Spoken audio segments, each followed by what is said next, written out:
ကျွန်တော်ဟိုဒီ comment လေးမေးထားလို့ဒါကျွန်တော်ပြန်ဖြေပေးတာเนาะဘာလဲဆိုတော့အရင်မယားနဲ့လေတဲ့မကွဲထားသေးပဲနဲ့နောက်ထပ်မျိုးသမီးတယောက်ကိုတရားဝင်ကွဲထားပြီးသားပါလို့လိန်ပြောပြီးတရားမဝင်လိန်လဲပေါင်းသိရင်ရောတဲ့ထိုမျိုးသမီးကိုဘယ်လိုပုံမှန်နဲ့တရားစွဲလို့ရလဲဆိုတော့အရင်ဦးဆုံးကျွန်တော်ပြောချင်တာသူ့အနေနဲ့เนาะလိန်လဲပေါင်းသိသွားတယ်ဆိုလို့ရှိရင်ကျွန်တော်တို့ကတလင်တမယားစနစ်ကျင့်သုံးခြင်းဆိုင်ရာဥပဒေပုံမှန်18နဲ့တရားစွဲဆိုလို့ရတယ်เนาะသူ့မှာအိမ်အောင်ကလည်းတရားဝင်မကွဲရသေးဘူးအဲ့လိုအိမ်အောင်ထားရှိထားတာကိုလည်းထိန်ကြံပြီးတော့မှနောက်တစ်ယောက်ကို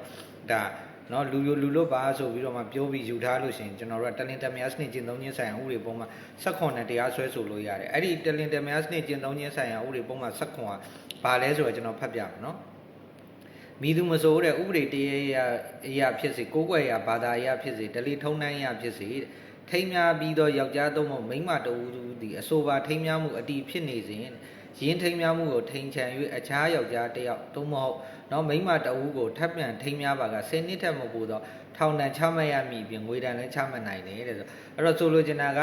နော်သူ့ရဲ့ဥပဒေရဲ့ဆိုလိုရင်းကရှင်းရှင်းလေးပါသူ့မှာအိမ်အောင်ရှိတယ်အိမ်အောင်ပြုတ်ခဲ့တယ်ဆိုတဲ့ဟာကိုနော်တရားဝင်လည်းမကွဲရသေးဘူးဆိုတဲ့ဟာကိုထိန်ချန်ပြီးတော့မှ